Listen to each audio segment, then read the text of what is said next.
Bonjour à tous, nous sommes ravis d'être là ce matin avec vous, Margot et moi, pour échanger autour d'une thématique plutôt d'actualité et plus précisément comment adresser les Français en vidéo à l'occasion des grands événements sportifs de 2024, à savoir les Jeux olympiques et paralympiques de Paris et l'Euro 2024. Je vous propose d'attendre une petite minute le temps que tout le monde se connecte.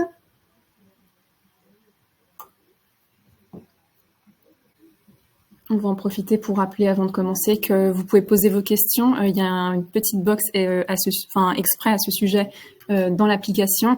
On dédiera une partie de la session en fin de session pour répondre à toutes vos éventuelles questions. Donc n'hésitez pas à les poser directement dans la box prévue à cet effet.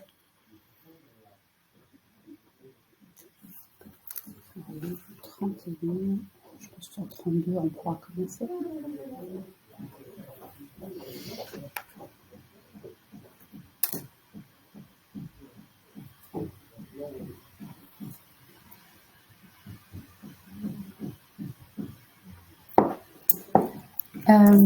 Alors, il est 32, je pense qu'on va pouvoir commencer, Margot, si ça te va. Ça marche. Comme je vous le disais au début, donc on est ravis d'être là ce matin avec vous pour ce webinaire. Je suis accompagnée de Margot Lagnès que je laisserai se présenter dans quelques instants. Je commence très rapidement. Je suis Linda Asni, je suis Business Insight Manager chez Azerion. Je me suis occupée principalement de cette partie baromètre. Donc l'équipe Insight chez Azerion s'occupe autant d'études brand lift qui arrivent en pré-test ou en post-test de campagne média, mais aussi d'un large volet d'études ad hoc, comme ce baromètre ou encore des enquêtes de consommation ou des études sectorielles. Margot, je te laisse la main. Merci pour l'introduction. Donc, moi, c'est Margot Lagnès, je suis Senior Marketing Manager chez Azerion et je m'occuperai à la suite de la présentation des résultats par Linda de vous présenter quelques inspirations et quelques solutions créatives et technologiques afin de tirer au mieux parti de ces deux événements sportifs majeurs et d'adresser au mieux vos audiences en vidéo sur le digital. Avant de commencer, on voulait vous faire une petite introduction très rapide sur Azerion, qui nous sommes. Donc, nous sommes une plateforme européenne cookieless et omnicanal.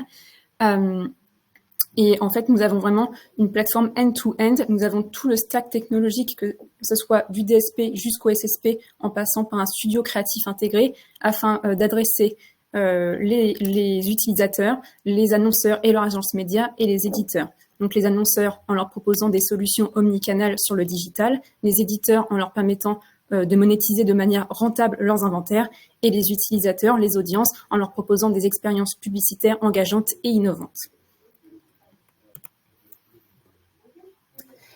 Avant de rentrer dans le vif du sujet, je vous propose un petit sprint final avant ces grands événements sportifs qui vont se tenir cet été.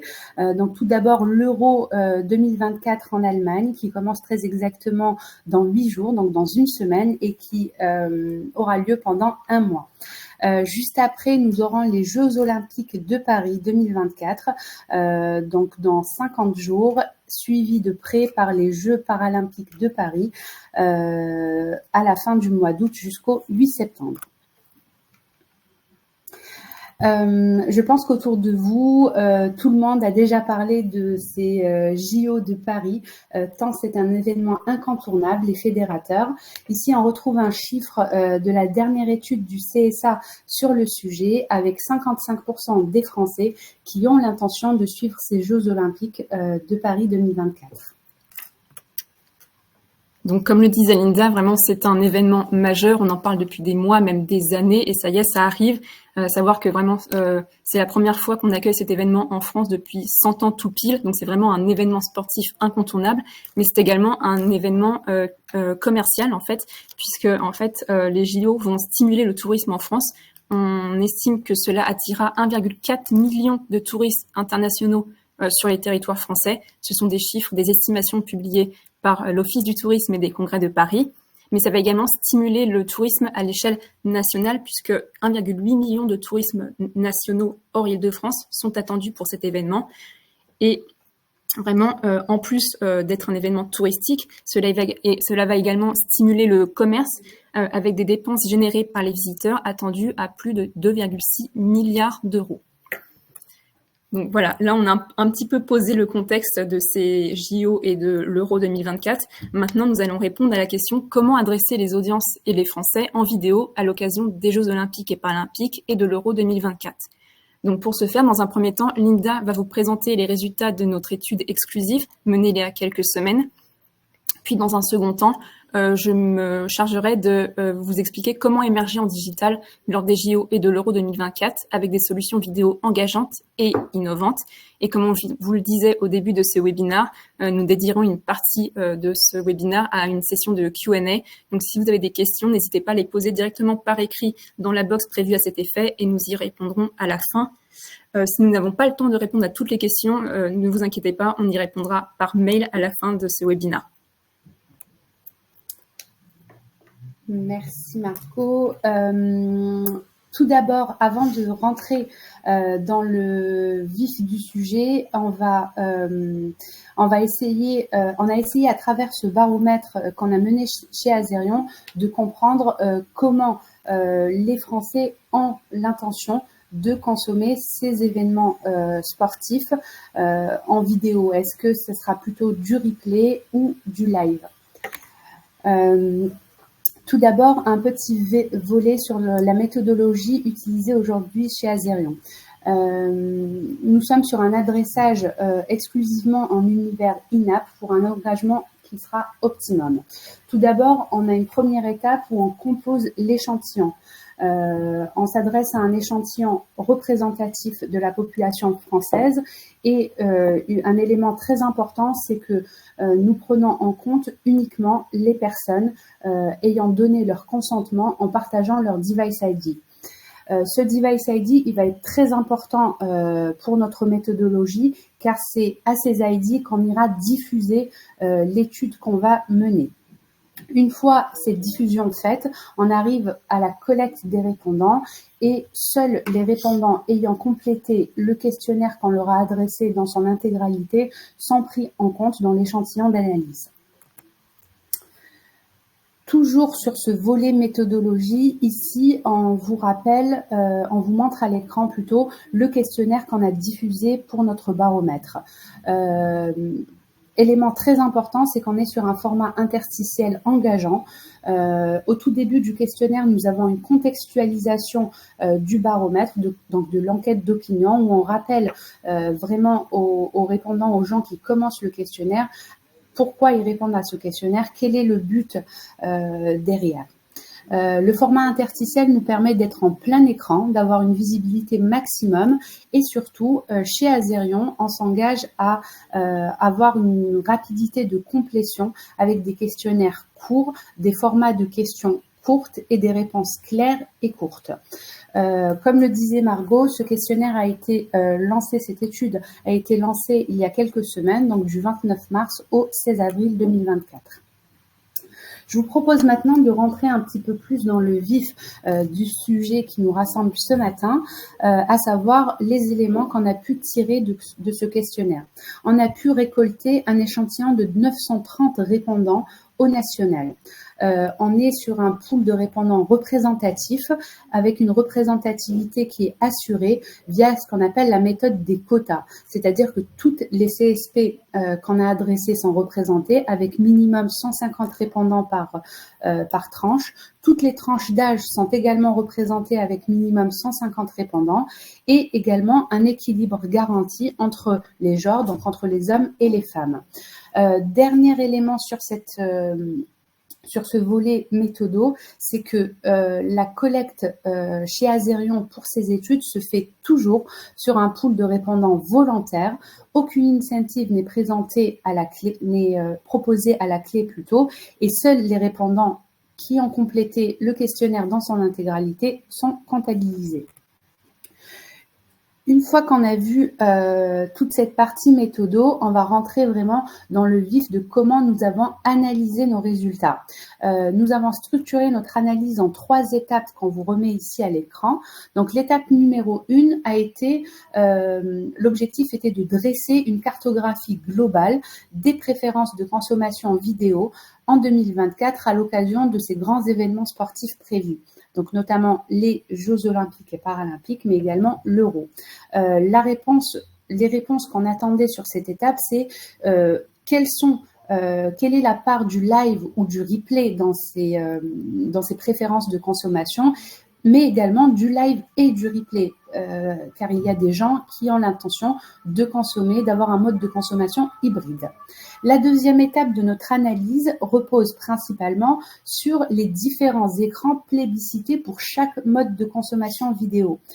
Donc, quelle est la part du live et du replay sur des écrans télé plutôt traditionnels? Quelle est la part des écrans digitaux pour chacun de ces modes de consommation? Quelles sont les grandes tendances au sujet de ces écrans? La dernière étape de notre analyse consistait à nous intéresser à des profils qui se démarquaient dans ces différents modes de consommation pour justement établir cette tendance essentielle sur les modes de consommation, mais également des profils qu'on pourra par la suite adresser plus facilement grâce à nos solutions. On va rentrer vraiment dans le détail de ces insights globaux avec notre première étape, donc notre cartographie globale.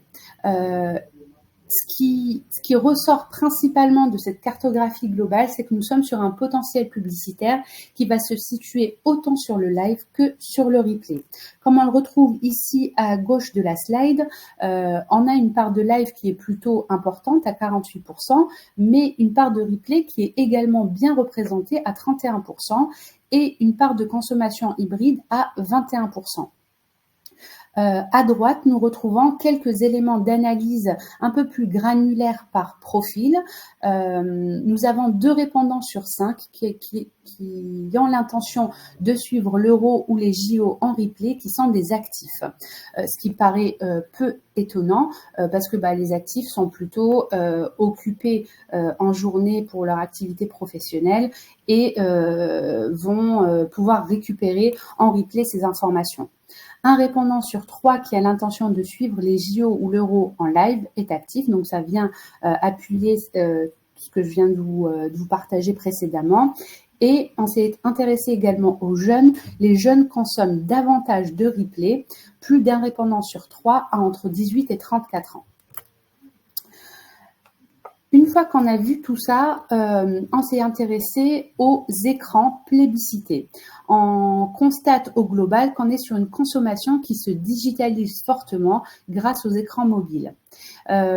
Pour lire cette étape de notre analyse, on a scindé les éléments sur la consommation live et également sur la consommation en replay. Comme on peut le voir ici, la part de la télé est bien présente sur les 2 modes de consommation. On est à 66% de répondants qui ont l'intention de regarder ces événements sur leur télé en live et une part de digital qui est de 34%, avec 17% pour le smartphone. Pour le replay, on a un petit peu moins de télé à 42% et une présence, une consommation d'écrans digitaux un peu plus élevée à 58%, qui se scinde à 29% pour le smartphone, 20% pour l'ordinateur et 9% pour la tablette. Pour finir notre analyse, nous avons établi des top profils sur chacun de ces modes de consommation pour aller voir vraiment dans le détail quelles étaient leurs habitudes et quels étaient les écrans, quels sont les écrans qu'ils utilisent davantage. Tout d'abord, les jeunes. On est sur un profil pour lequel le digital devient vraiment le premier mode de consommation, autant pour le live que pour le replay. Tout d'abord, tout à gauche, on retrouve un graphique avec la consommation des jeunes, avec 39% de live 33% de replay et 28% de consommation vidéo hybride. À droite, nous retrouvons le détail des écrans pour chacun de ces modes de consommation et on voit bien que la part de télé est encore bien présente pour la consommation live. Néanmoins, la part des écrans digitaux est assez conséquente et représente 58% pour le live pour les jeunes.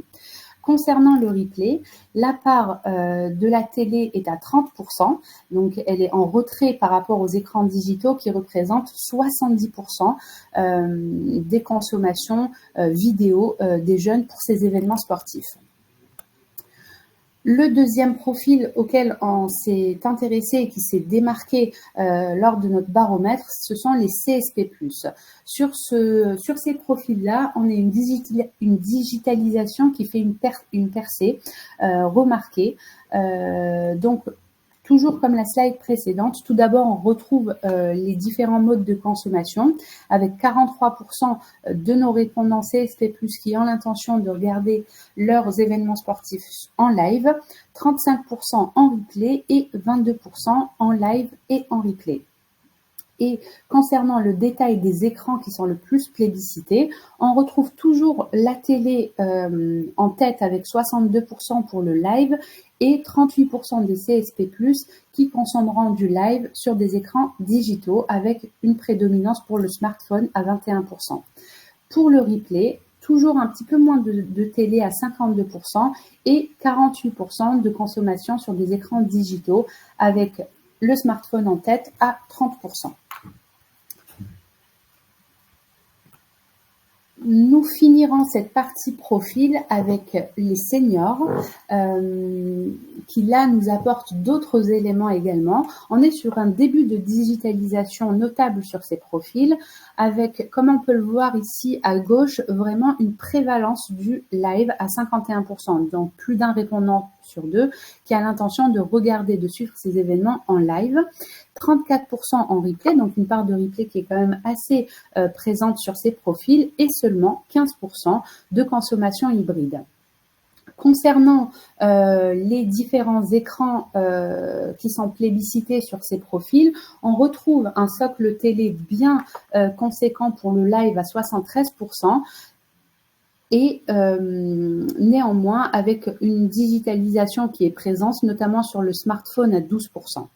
Concernant les personnes qui prévoient de regarder ces événements en replay, nous avons 55% de télé et une très bonne part de digital à 45% de seniors qui consommeront le replay sur des écrans digitaux avec 21% de smartphones. Voilà pour ce que je pouvais vous partager sur les résultats que nous avons obtenus avec notre baromètre Azerion sur ces événements sportifs. Donc, je vais te laisser, Margot, reprendre la main avec les différentes solutions, les différentes recommandations qu'on peut vous apporter grâce à ces insights pour adresser vos cibles durant ces périodes. Donc, je prends le relais. Donc, comme l'a très bien introduit Linda, donc je vais vous proposer quelques pistes, quelques inspirations, solutions créatives et technologiques pour émerger en vidéo sur le digital lors de ces deux événements sportifs majeurs. Alors, dans un premier temps, en fait, on a décidé d'aborder le sujet sous deux approches différentes, à savoir si vous êtes annonceur télé lors de ces événements et si vous ne l'êtes pas. Si vous êtes annonceur télé, nous allons vous présenter aujourd'hui quelques solutions d'extension d'audience pour renforcer votre couverture télé. Ça va passer par deux solutions distinctes qui vont vous permettre de renforcer cette prise de parole télé. La synchro télé qui va vous permettre de digitaliser la diffusion de vos spots télé sur des écrans mobiles et tablettes et une solution d'extension digitale pour amplifier la couverture sur cible de votre plan TV linéaire. Donc, dans un premier temps, nous allons rentrer dans le vif du sujet avec la synchro télé, donc qui va vous permettre de renforcer vos prises de parole. Alors, c'est une technologie de détection, de diffusion propriétaire que nous avons chez Azerion. Et en fait, c'est une technologie qui va vous permettre ici de recevoir en temps réel un flux instantané de tous les spots télé, de toutes les émissions télé diffusées sur les écrans télé. Et en fait, de synchroniser la diffusion digitale en fonction de ces spots télé. Donc, c'est-à-dire que si vous êtes annonceur télé lors de ces événements sportifs, nous allons pouvoir synchroniser en fait la diffusion sur tablette et mobile, diffusée au même moment. Donc, ça va vous permettre de booster votre prise de parole télé au même moment, de cibler des programmes affinitaires sportifs et également, petite parenthèse, si vous n'êtes pas annonceur télé, lors de ces événements, vous allez pouvoir en fait faire de la guérilla marketing. Votre concurrent est annonceur télé lors de ces événements sportifs. Et bien vous, en fait, vous allez pouvoir diffuser au même moment sur le digital votre campagne et donc adresser potentiellement les audiences qui sont sur leur téléphone à la coupure pub ou alors des audiences qui ne sont pas devant la télé et qui ne regardent pas le spot de vos concurrents, mais vous allez pouvoir du coup les adresser sur le digital. Ça, c'était la première solution qu'on souhaitait vous présenter aujourd'hui. La deuxième, c'est une solution que nous avons ici en partenariat avec Samba Télé et qui va vous permettre d'amplifier la couverture sur cible de votre plan TV linéaire. En fait, voilà, on va vous permettre de faire de l'extension digitale de votre campagne publicitaire. Alors, comment ça marche? Voilà, c'est un petit graphique pour vous expliquer un petit peu plus en détail. En fait, vous allez exploiter la puissance de la donnée de consommation télé sur tous les écrans digitaux. En fait, on a une technologie qui va permettre de détecter en temps réel tous les flux, tous les contenus vidéo qui se passent sur la télévision, que ça soit de publicité, des émissions en direct, des émissions en replay, donc ça soit donc de la TV linéaire, de la BVOD, de la SVOD, mais également des jeux. Si vous jouez à la console sur vos télévisions, nous allons pouvoir détecter les contenus présents à la télévision. Et en fait, à partir de là, on va pouvoir créer une identité croisée, c'est-à-dire faire une carte persistante de tous les appareils digitaux de ce foyer grâce à l'adresse IP et en fait d'activer en digital la campagne publicitaire. Donc, ça va vous permettre, par exemple, de cibler des programmes télévision en particulier, mais également de cibler des audiences en fonction de leur consommation télé, qu'elles soient des petits consommateurs télé ou des gros consommateurs télé. Donc ça, c'était si vous êtes annonceur télé. Si vous ne l'êtes pas, pas de panique, nous vous présentons également quelques pistes créatives et inspirations afin d'assurer une visibilité maximale à vos campagnes vidéo sur le digital. Dans un premier temps, en fait, ça va passer par le ciblage. Comment adresser en vidéo vos audiences. Donc, on va vous proposer et ici vous présenter quelques idées de ciblage, que ce soit des plus larges aux plus granulaires, afin d'être sûr d'adresser votre audience cible en vidéo. Donc, ça va passer par exemple par de la donnée comportementale. Quels sont les centres d'intérêt, les intentions d'achat, les marques médias consultées par vos audiences. Ça peut être par de la donnée de consommation. Quelles sont les catégories de produits consommés, les marques préférées de vos audiences. Ça va être aussi en passant par de la donnée de mobilité. Quelles sont les enseignes et les magasins dans lesquels se rendent les utilisateurs, où est-ce qu'elles habitent. Et également des données de recherche. Qu'est-ce que les utilisateurs recherchent sur Internet, quel type de produit, quel type de service. Et nous sommes également cookie-less ready puisque nous proposons également des solutions de ciblage sémantique et contextuel. Donc là, on s'est intéressé au qui cibler. Maintenant, comment, dans quel type d'environnement. Alors, petite parenthèse, chez Azerion, nous sommes partenaires de plus de 3000 éditeurs en France, ce qui va nous permettre en fait d'adresser 45 millions de visiteurs uniques par mois en France. Ce sont des données de médiamétrie. Et donc, nous avons une couverture de 82% sur le territoire français. Donc vraiment, nous sommes partenaires des plus grands éditeurs médias sur le digital, mais également, nous allons pouvoir vous proposer des cadres de diffusion spécifiques pour ces événements sportifs en proposant des cadres de diffusion thématiques, sport. Nous avons mis quelques exemples sur la droite.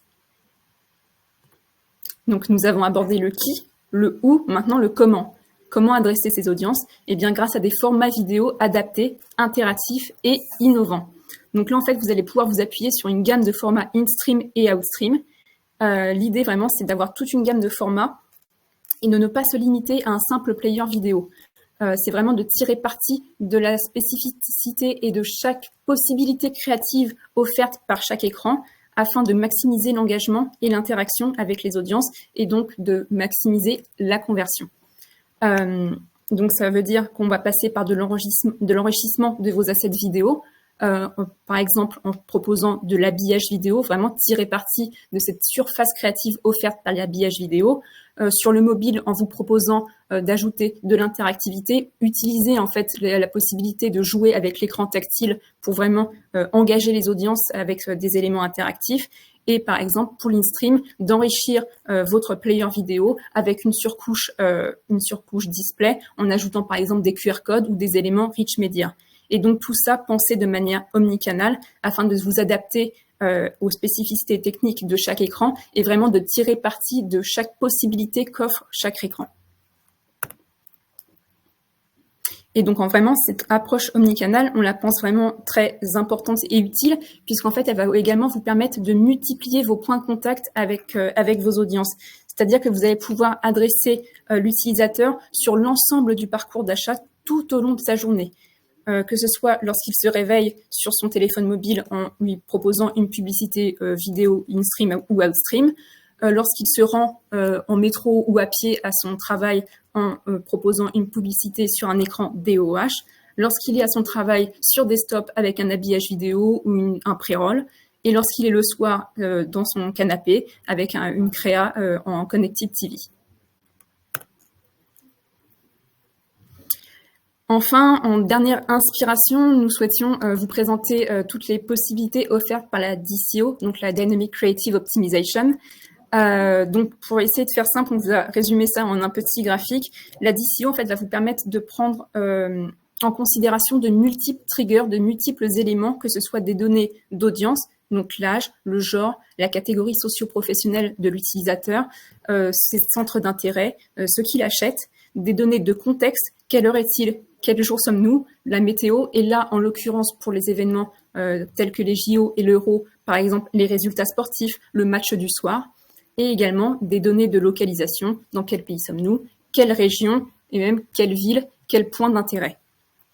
Et en fait, à partir de toutes ces données, ça va vous permettre, on va tout combiner et vous permettre en fait de diffuser avec une même créa, une même campagne digitale, d'adresser plusieurs audiences sur plusieurs écrans avec des messages personnalisés, donc des messages différents pour chaque contexte. On vous a mis un petit exemple à droite. Donc, par exemple, pour les JO, vous allez pouvoir, avec une même campagne, adresser un message personnalisé à un homme dont l'intérêt est le running et qui parle français, se trouvant à Paris, avec une créa en DOH. Mais vous allez également pouvoir cibler des touristes anglais qui se trouvent à Marseille, donc avec une créa, par exemple, sur le mobile. Donc, c'est vraiment tirer parti de tous ces éléments que l'on a à disposition afin de maximiser en fait votre prise de parole sur le digital et de personnaliser l'expérience. La DCO aussi, ça permet non seulement de personnaliser l'expérience, mais de scénariser votre campagne en fonction des temps forts de la compétition. C'est ce que j'ai expliqué brièvement. Là, on souhaitait vous mettre quelques exemples. La DCO, par exemple, va vous permettre d'ajouter un compte à rebours avant un match, H-6 avant la grande finale, des résultats en direct, les scores, les médailles, les vainqueurs, les podiums. Donc là, on vous a mis un petit exemple avant le match. Donc, il reste 6 heures avant le début du match. Ne le loupez pas. Pendant le match, mettre les buteurs, mettre le score en direct. Et après le match, en fonction du résultat, féliciter l'équipe vainqueur ou encourager l'équipe perdante si c'est la France.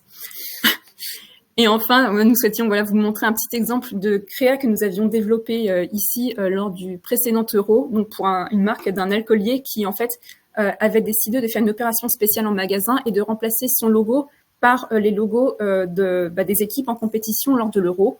Et nous, en fait, nous avions proposé cette créa où, en fait, en temps réel, la créa ne changeait pas. C'était une créa fil rouge. C'était une campagne fil rouge tout au long de la compétition. Et en fait, les bouteilles qui s'affichaient représentaient les drapeaux des équipes pour le match du soir. Donc là, c'était France-Hongrie. Mais le soir d'après, les bouteilles changeaient avec les drapeaux des équipes en compétition. Donc, on vous a montré que la vidéo, ça vous permet de faire vraiment beaucoup de choses créatives pour maximiser votre notoriété, vos objectifs de branding, mais ça vous permet également de faire du drive to store, de guider vos audiences vers tous vos points de vente. Et on pense que c'est intéressant pour les JO et pour l'Euro, parce qu'on vous l'a montré en début de présentation, c'est également des événements économiques majeurs. Et donc, vraiment, le drive to store va vous permettre d'adresser vos audiences dans vos zones les plus stratégiques, que ce soit autour des lieux de compétition, donc autour des stades, des gymnases, autour des fan zones, autour des aéroports, par exemple, pour les touristes internationaux, autour des gares et aussi autour des lieux touristiques. Donc là, on vous a mis un petit exemple. Vous allez pouvoir diffuser en omnicanal votre campagne autour du Stade de France, en desktop, en mobile, en Connected TV, pour toucher un maximum de personnes et les driver en point de vente.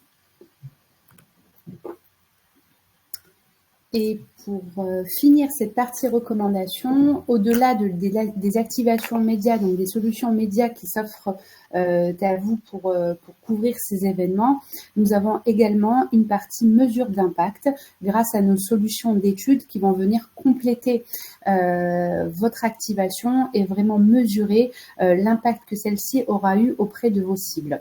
Donc tout d'abord, on a l'attention publicitaire qui va permettre de déterminer le niveau d'attention des différents formats qui ont été activés et d'obtenir des insights, notamment en termes de visibilité ou d'exposition, comme vous pouvez le retrouver dans l'exemple qu'on vous a mis ici à droite.